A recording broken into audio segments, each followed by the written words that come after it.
So you've all been grinding for this thing, or at least the people that are watching it, or maybe you're debating if you should buy the task with GE. Is this plane worth your time? I would say yes. It's extremely fast, it has a really good acceleration, and all of that, it's 9.0, which is, I think, too fast, and it might actually go to 9.7 or at least 9.3, so do keep that in mind. But this plane, it's good, but you do have to take one thing into account. It's pretty hard to kill people that are paying attention, and just like that G91, he's not paying attention in the slightest, so I just shove a missile up his ass. And yes, of course it's gonna kill him. The guns itself are pretty inconsistent. They are the same guns as the FJ4, the F3H, as well as the A4B. And if you have flown the A4B, this thing feels kind of similar, but it doesn't turn anywhere near as well, and it has a lot better retention. So see this thing a bit like a mix of an FGA9, the Hunter FGA9, and the A4B. Because this thing is still a bit of a boat, but it doesn't have that snappiness of the Hunter where you can kind of get your gun where you want it to be. Because you will see that a lot on this video. And it's not that the rudder isn't responsive, it's just, it's very awkward. And you will also see when I'm rolling, if I just do an aileron roll and I don't touch my pitch at all, the nose dips a bit. And keeping that in mind makes it a bit awkward to get guns on people. And over there, I won't even have to bother trying to pull in, but I'm going 1150, which is a very respectable top speed, and for 9.0 it's arguably way too fast, because you will be able to outrun the Hunter FGA9, which is at 9.7, which is enough of a reason for me to bump the BR up a bit. But yeah, you're gonna be flying in straight lines in this thing for the most part. You can reverse Hunters, as you saw in the intro. It's kind of similar, but if you come in a head-on engagement and you start a dogfight, the Hunter will actually come out on top. Of course, you have some things in this plane that have the edge, like your retention in the horizontal. If you just go 1100 or you go 1050 and you just do a horizontal 90-degree turn, you will not lose any speed whatsoever. And in that regard, it's kind of similar to the Hunter.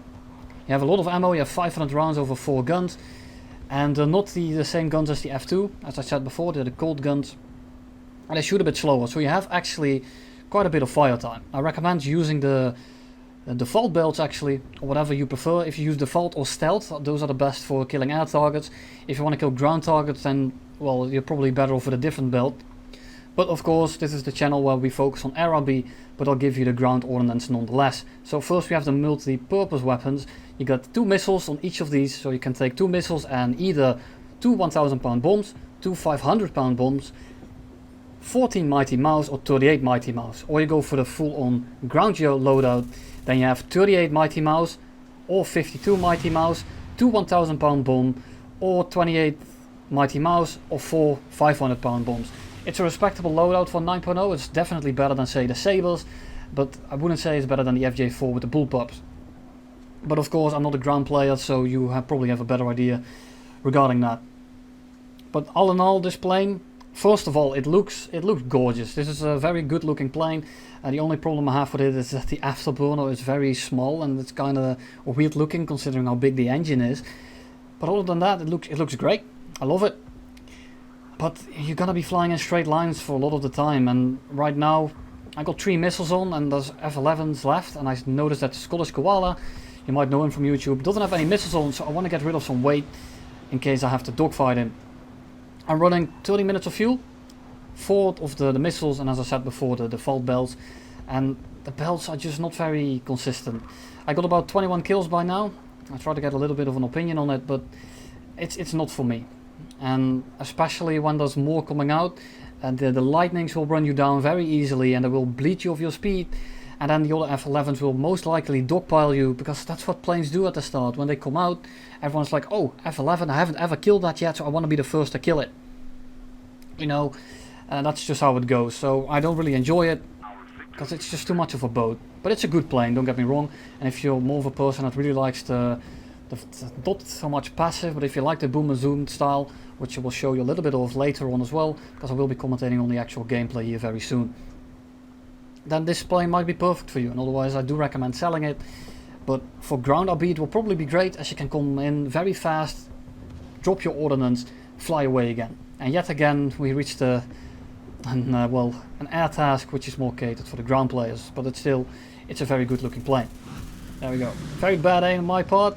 He rolled a bit, because the roll on this thing is very good. I haven't managed to rip it yet. So, but again, the rudder is kind of awkward and it doesn't really pull as much as you want to. But Scottish Koala is going very slow here.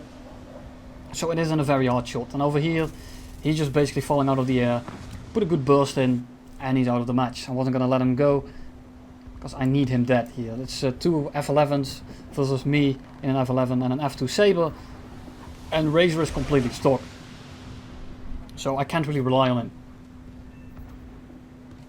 Other than that, the game is basically empty at this point. You have oddballs over here as well. There was a big content creator match. About 5 of them in here.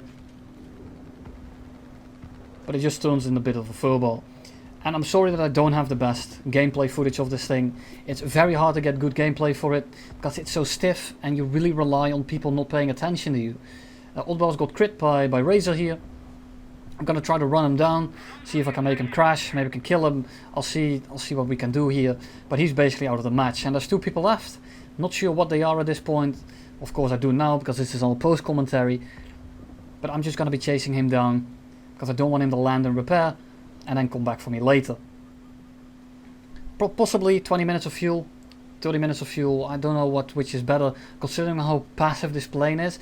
And how much you won't be able to dogfight people regardless. I think you're better off flying it on 30 and just keeping that energy and keeping that afterburner on. Because in the end, this plane doesn't really overheat, which is a nice thing. You can keep your afterburner on and you can keep going with the boom and zoom without having to worry about going off your afterburner and then losing a lot of energy like the F3H does. Because with the F3H, once you start overheating and you can't use the afterburner anymore, it becomes a chore to fly and it just falls out of the air. That is not the case with this thing because the afterburner always stays on basically. Of course it does drink quite a bit of fuel as you can see. Because in about 8 minutes of gameplay I'm already on 10 minutes of fuel. So it uses about 2.4 times the fuel per second. So do keep that in mind. You have 45 minutes max, which I think is a bit overkill.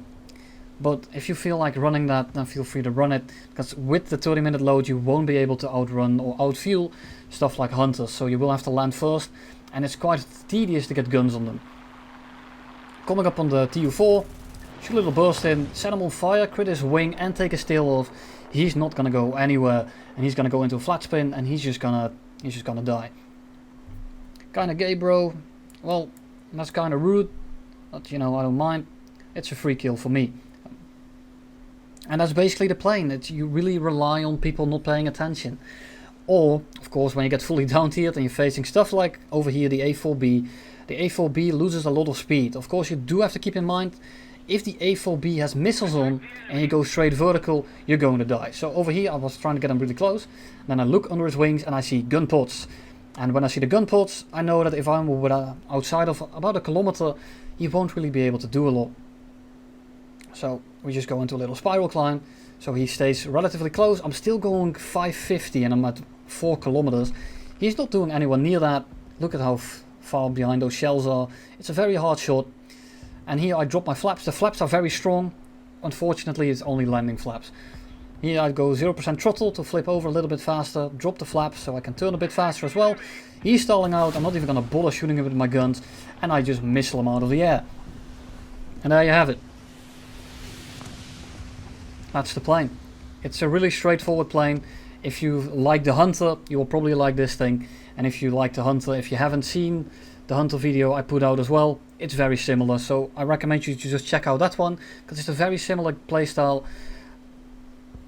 You just fly straight basically till the end of the game. GG, Oddball, Spitfly, Koala. If you're watching it, GG as well. Sorry for the game prior because my squad mate kind of just got you out. But it is what it is, I guess. I showed the plane in the hangar as well as the stat card. It has a lot of power. It's good at flying straight, but it's very hard to get kills with, so do keep that in mind. It's a definite nice collector's item. Hope you enjoyed it, and I will see you all very soon again.